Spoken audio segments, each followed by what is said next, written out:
King Khaled international airport already আমি পৌঁছে গেছি। বাংলাদেশের দূরত্ব আর মাত্র 5 ঘন্টা। দেখতে দেখতে সৌদি আরবে 8টি বছর কিভাবে কেটে গেল। এয়ারপোর্টে প্রবেশ করে ফিলিপিনি হ্যাপি এক কাপল দেখতে পেলাম, তারা অপেক্ষা করতে আসে বুকিং এর জন্য। এগুলো হচ্ছে আপনার বোর্ডিং এর জন্য সিরিয়াল হইতে আসে। আর হচ্ছে জোন 1 আর জোন 2, টিকিটের গায়ে দেওয়া আছে জোন 1 জোন 2। তো আমার পাশে হয়েছে যে জোন 3। তো এই যে দেখেন বোর্ডিং এ লেখা আছে জোন 3। তো এই জোন 3 পাশে আমার, আর এরা যারা যাইতে আসে এরা হয়েছে জোন 1 এবং জোন 2। এই যে সৌদি এয়ারলাইন্সে অসংখ্য মানুষ।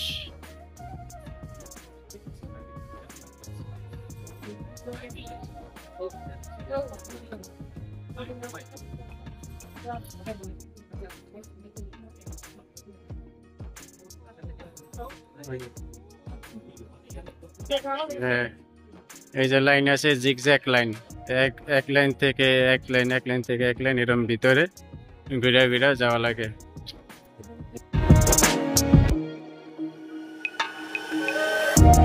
এয়ারপোর্টের সমস্ত কার্যক্রম শেষ করে অবশেষে বোর্ডিং ব্রিজে উঠে গেলাম। বোর্ডিং ব্রিজে ধীরে ধীরে এয়ারপোর্টের ভিতরে প্রবেশ করতে আসি।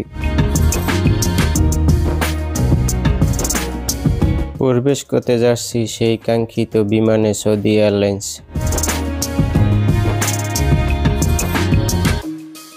আলহামদুলিল্লাহ বিমানের ভিতরে প্রবেশ করলাম। তো এখন আমার সিট খোঁজার পালা। বিশাল দৈত্যাকার এক বিমান। বিমানের পিছনে পড়ছি সম্ভবত ওয়াই সিরিয়ালের।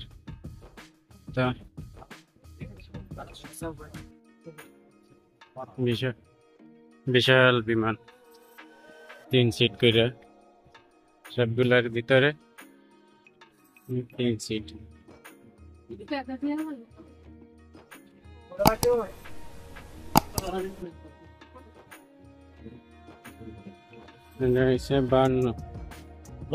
আপনার লাগে তো আমি আসিলাম, মাঝখানে পড়ছি।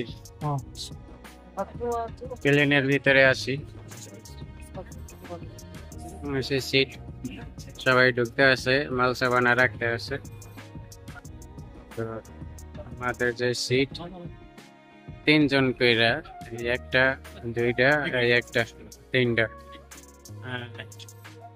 3 জন কইরা। বিশাল বড় বিমান।